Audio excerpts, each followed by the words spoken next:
საკონსტიტუციო სასამართლოს თავმჯდომარეს თაღლითობაში სდებენ ბრალს. ორგანიზაცია ახალგაზრდა ადვოკატები აჭარის პროკურატურიდან მიღებულ წერილს ასაჯაროებს, რომლის თანახმადაც გიორგი პაპუაშვილის მიმართ თაღლითობის მუხლით გამოძიება მიმდინარეობს.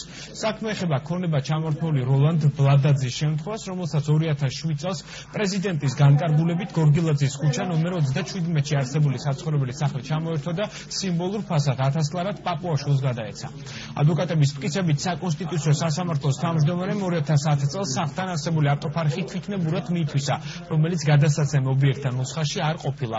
როლანდ ბლადაძის ადვოკატი ამბობს, რომ ამისით პაპუაშვილს სამსახურებრივი მდგომარეობა გამოიყენა და კორპუსის სამხანაგობის თავმჯდომარეს ხელი ყალბ დოკუმენტზე მოაწერინა. გიორგი პაპუაშვილი კომენტარს არ აკეთებს.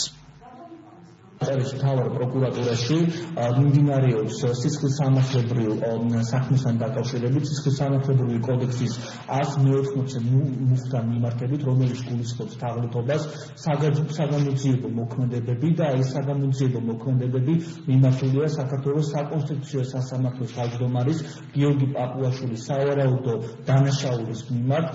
მე ვფიქრობ, რომ აქ არის კლასიკური მაგალითი მითვისების. სამსახურეობრივი მდგომარეობის გამოყენებით ეს ქონება განიკარგა იცით როგორ როლანდ ბლადაძის არიო ავტოფარეხი და გადაეცეს პაპუაშვილს, ამას ხო ვერ გააკეთებდა ამხანაგობის თავმჯდომარე, რომ თითქოს ეს ავტოფარეხი იყო საერთო საკუთრების და საერთო საკუთრების ნივთი გადაცემოდა გიორგი პაპუაშვილს.